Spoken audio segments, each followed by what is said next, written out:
podcast. I'm Valerie Hale. 7 Miracle Moves by Gay Hendricks. I'm only going to present 2 of his 7 today.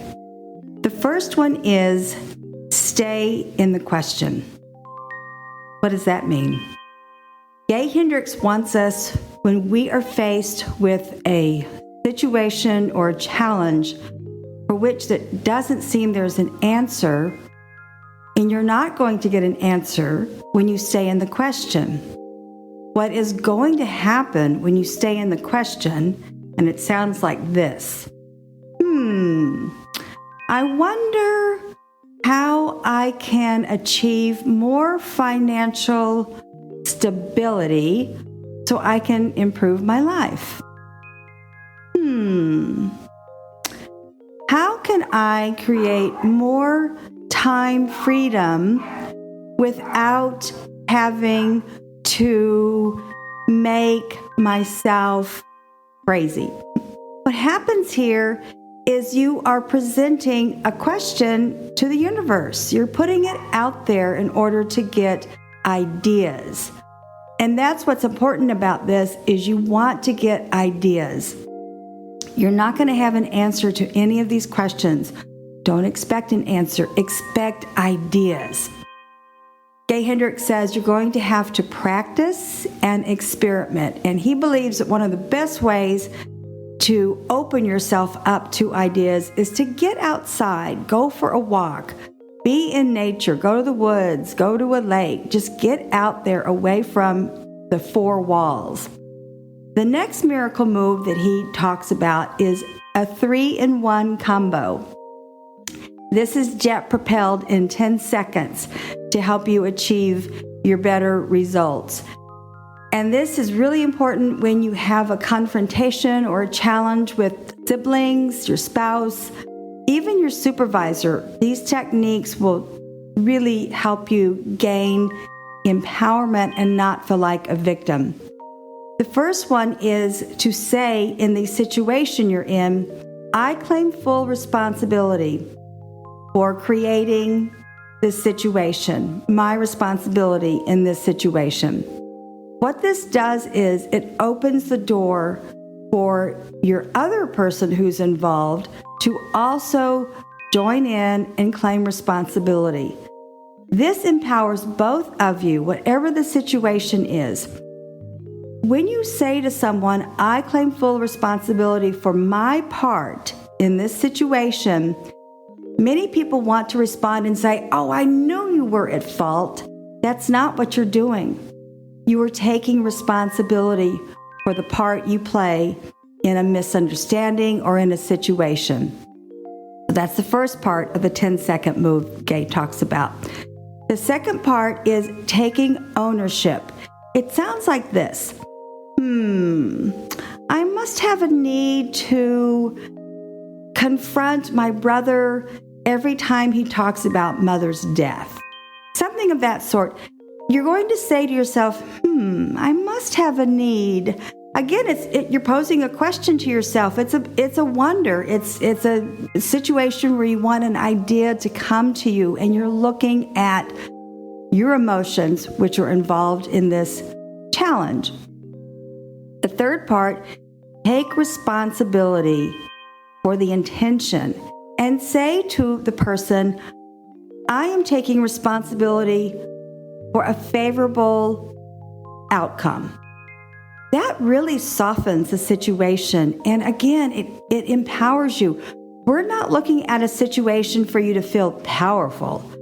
We want people to feel empowered and stop feeling like victims. So that's what Gay's talk about in his 7 miracle moves. Stay in the question. Wonder. Ask how. But ask in the realm of how, in order to get ideas and not answers. I want to introduce you to Matt Bogs. Matt Bogs is one of Mary Morrissey's sons with whom I study in Brave Masters Thinking. He has his own department called Love and Relationships. When Matt was in his 20s, he was absolutely driven to find his love of his life, his soulmate. And he had many trial and errors. to the point where he was almost giving up.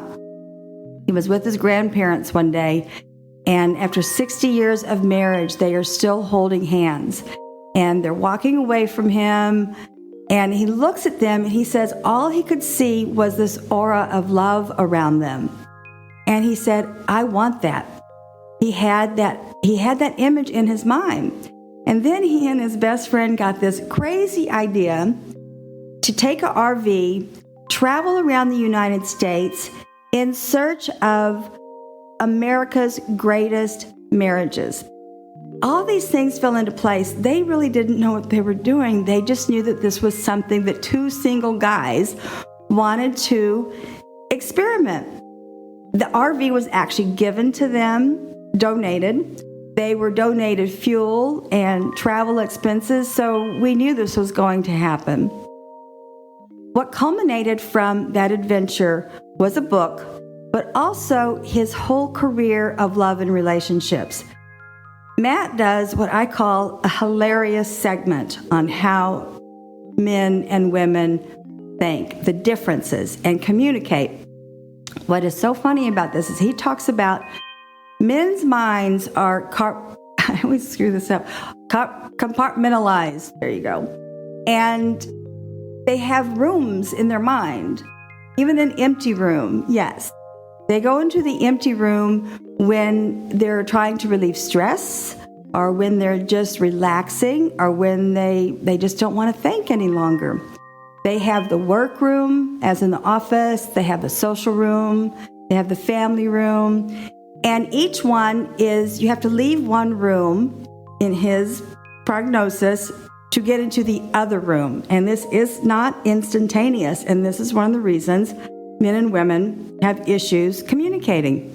He gives the story where he was in his work room and his wife comes over and interrupts him and says, "Hon, which dresses do you like on me better, the red dress or the blue dress when we go to the picnic tomorrow?" And he stops what he's doing and he's a little flustered. And he goes, "Oh, honey, whichever dress, you look both in great. Choose the blue one."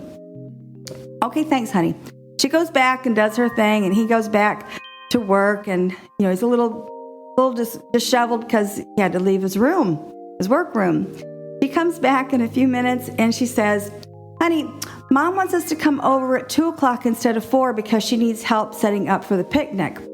Now, in Matt's mind, in the explanation of what happens with men when they have to leave one room, to him, they have to literally close that door, walk miles to the other room. It takes a lot of effort, he says, for men to go into the family room to listen to his wife. So, he gets disheveled again and he goes, "Yeah, sure, that's fine. Whatever you want." Trudges back all these stairs and rooms that he has to go through again to get back to his workroom. And he's getting disheveled and a little disgruntled. His wife comes over again in a little while and interrupts him, and he actually gets perturbed and he gets a little angry. And she's like, "What? I was just asking a question." But he explains that this was when he was just learning and exploring about how men's minds work. And the same for his wife. They got all this clarified and cleared, and their communication skills are better. But this is a really insightful way for us to remember how to communicate with men, that this is really how they are wired. And the empty room is really valid. He says that if you were with your partner and it's quiet, maybe you're in the car somewhere and nobody's talking, unusual for women, and the woman will ask the man, "What are you thinking about?" And he'll respond, "Nothing." And she'll say, "Well, you must be thinking about something." And the reality is, according to Matt, they're really not thinking about anything. Really important information for us to know. Kundalini Yoga. One of the Kriyas that I really appreciate from Kundalini Yoga is the warrior stance. As much as I practice compassion, patience, benefit of the doubt, you reach a point when you're in a challenging situation where you have to put on your armor and your gear and go to war. Because you need to protect yourself, your family, your assets. That's the warrior Kriya. You're going to get in literally a warrior stance. You're going to put your left foot in front, your right foot behind you. You're going to put your arms up. Your left arm is going to be straight out. Your thumb is straight out, and your hands are curled in like you're holding a bow, just like an archer pose. You're going to breathe a breath of fire, which, if you don't remember, is through your nose, and it goes all the way to your belly. It sounds like and it feels like you're blowing your nose very quickly, but the breath comes from your belly. There's specific music you can use for this, and I'll put that on my podcast, but this is a good way to protect yourself from some of the outside sources, circumstances that could present a dangerous situation to you. And this makes you more intuitive, more aware. You have more clarity on how to resolve it. And this transpires into what Matt is teaching us and what Gay Hendricks is teaching us. So you want to practice the warrior stance if you find yourself in a somewhat dangerous or could be harmful situation, called the warrior stance. Kundalini yoga is the only yoga I study for 26 years. I'm a yoga snob. I don't even know about the other ones. When you go to my website, click on Hara Prakash, you can take virtual classes from her. And wine. I am a bubblehead.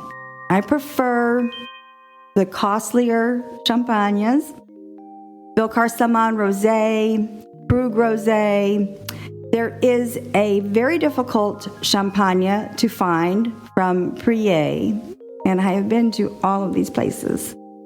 The reason champagne is expensive is because it takes years to produce.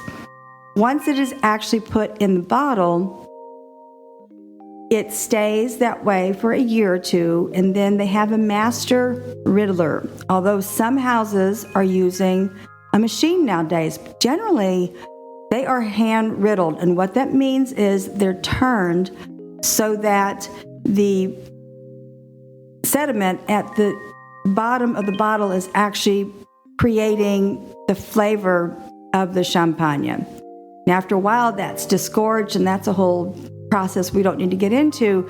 But it's important to know why champagne is more expensive than just your sparkling wines as a Cremant de Loire or Cremant de Bourgogne, Prosecco, all those. There's a reason why you are paying $40 more for these beautiful bubbles, which I love. For me, champagne you can have by itself, but if you get into something like Paul Roger, maybe even a Tattinger, a lot of your vintage champagnes, much better with food. And the foods that generally go with your pricier champagnes are going to be rich foods like lobster, scallops. You can do some grilled meats and fish with champagne, but I think it's better to go with your richer sauces. Even an Italian dish, an Alfredo dish, would be beautiful with these. They're headier champagne. They have more of a toasty flavor to them. In conclusion, stay in the question, Gay Hendricks says. And Matt says, remember about the empty room. Oh, and Kundalini Yoga, practice that warrior stance. I'll put the link on my podcast details. Lastly, wine. Really experiment with a nice bottle of champagne. They make the best gifts, but then I'm a bubblehead.